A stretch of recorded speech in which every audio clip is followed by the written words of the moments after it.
Hello and welcome to Applicata Biblia. My name is Mark. Thank you so much for stopping by as we get a little more into God's Word again today. We are still in the Bible Characters series, or a walk through the Bible. We are in lesson 52. Lesson 52, and we're going to be looking at Hosea, Micah, and Nahum. Just some brief looks at some of the content of their writings and why they were there and that sort of thing. Okay, we're going to look at Hosea first. And we're going to look at Hosea chapter 1 and chapter 9 and chapter 14. You can see on the page here. So, Hosea 1:2, the betrayal. Why would God ask Hosea to do this? Well, God orders Hosea to marry a prostitute. Because he doesn't like Hosea. No, that's not it. He's that, well, maybe he didn't, no. That's not it. He asks him to do that to reveal the position that his people has put him in. He's basically saying, having you as my people is like having a wife that's a prostitute. You're not faithful to me. You wander off all the time, and you're unfaithful. That is what he's saying. It's hurtful, and people don't see this about God. They think God is all powerful and all knowing, and you can't hurt God. It's like, well, you have emotion. God has emotions as well. And of course, God isn't subject to his emotions like we are a lot of times, but he does have emotion. He is an emotional God.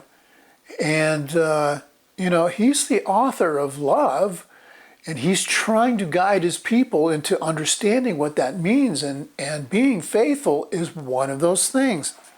And they are having terrible times on and off, not completing that part of their covenant with him. So he's trying to show them that this is a love sort of commitment thing that he wants from them, but they're not giving it. Okay, so the judgment. What will happen to Israel or Ephraim? Now, Ephraim is really prominent in this judgment and throughout this book.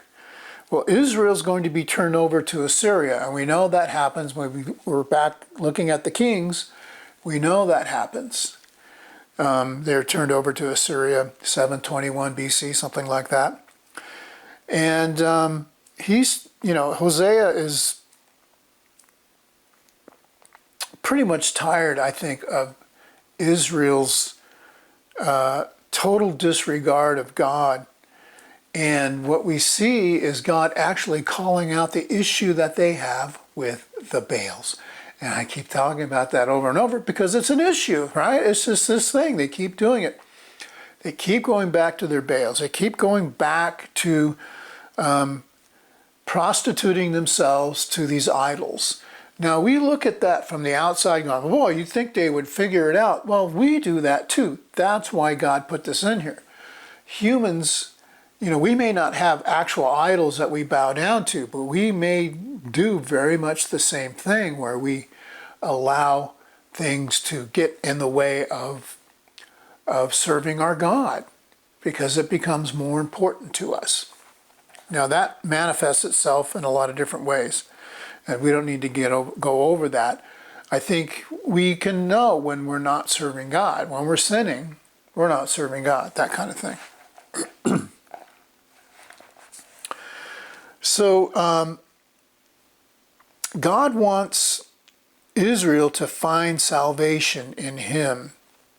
This is one of the, or basically turn from idolatry, right?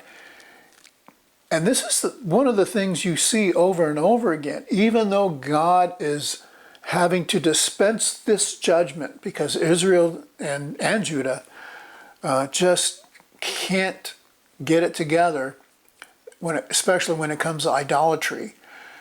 God, it's not like God takes pleasure in having to pass this judgment on his people. He doesn't like doing that. He just wants them to return to him. That's all. That's all it is. And that is what I think, we need to know, that is what Jesus really brings to the forefront. And I keep saying it, but that is the truth. And we're going to see that. Jesus brings that to the forefront. Okay? God isn't there to deal with us. Where we can, well, can I do this? Well, can I do that? No. If it doesn't look like it's just, then don't do it. That is God's position. And this is what Jesus brings out. And even later, I'd say Paul and Peter and John even, they really bring out the fact that people didn't understand God correctly. Okay, Micah. Chapter 1, verses 1 through 7 describe the judgments here. Well, God is coming. Okay, that's the judgment. God's coming. There will be desolation because of what? Because of idolatry. So again, okay, God is repeating himself. He's trying to get the message across to people. There will be more destruction and calamity. And eventually these idols will be smashed. And that does happen. Josiah comes, man, I talked about him a few lessons ago. He's such a great king. He just pulverizes these idols and puts the dust out into the wind. It's very cool when that happens. And then we see this who is Micah speaking of? Chapter 5 and verse 2. And you, Bethlehem Ephrath, being least among the thousands of Judah, out of you he shall come forth to me to become one ruling in Israel, and his goings forth have been from of old, from the days of eternity. Now, I mentioned this in the last lesson. When you start seeing these things about eternity, or forever statements, the only way that is fulfilled is when Jesus comes. Now, God's, obviously, his words and his comings and goings are from the times of eternity. But this is speaking about somebody from Bethlehem, and that is this messianic foretelling. Kind of interesting right there in the middle of Micah.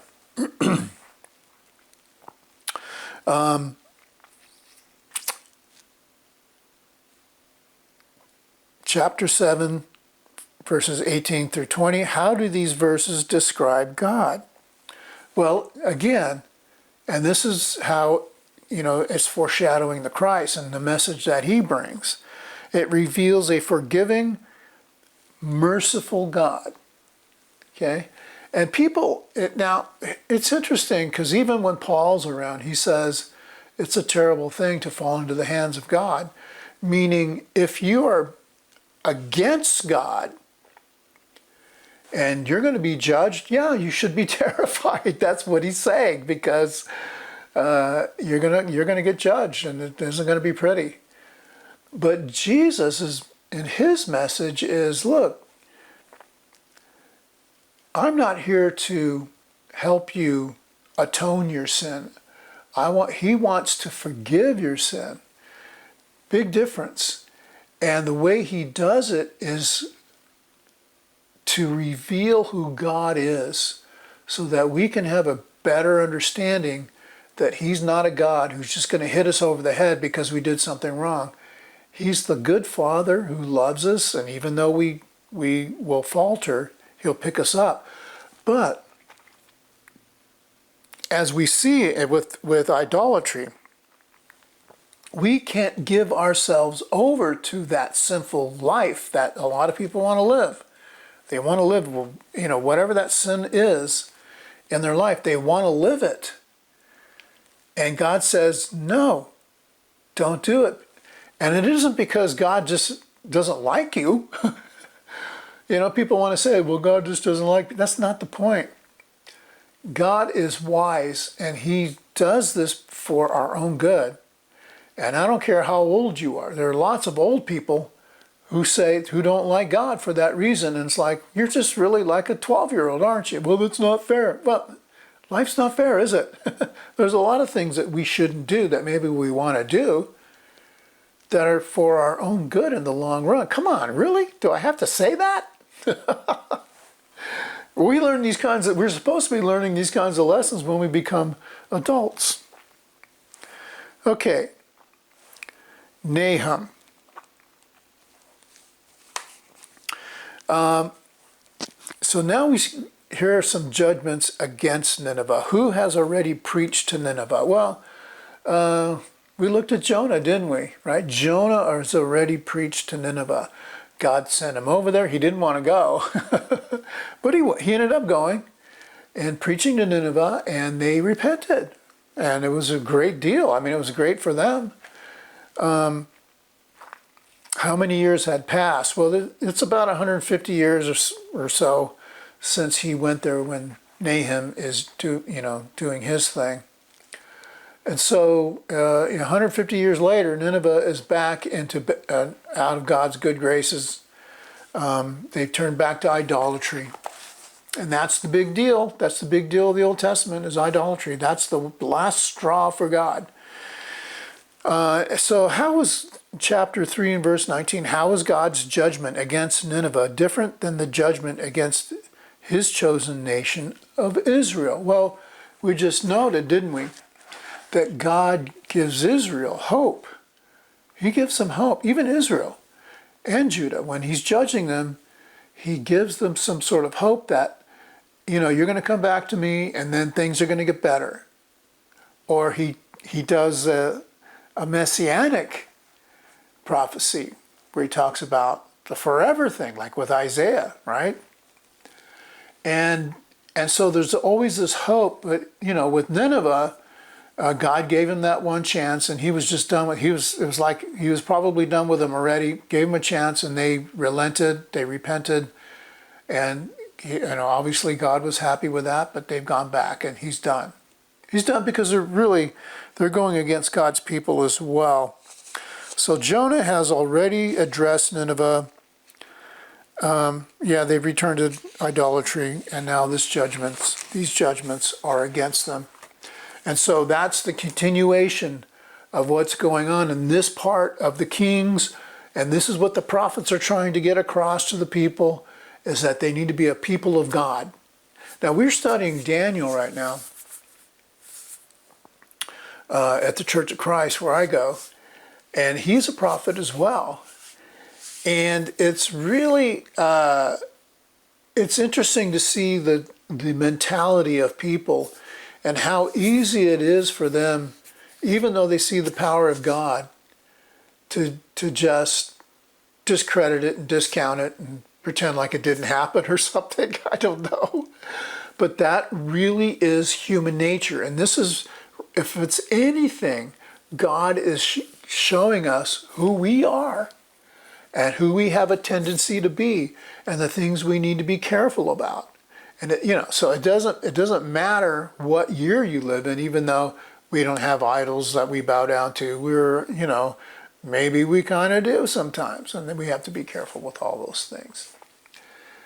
The more things change, the more they stay the same, right?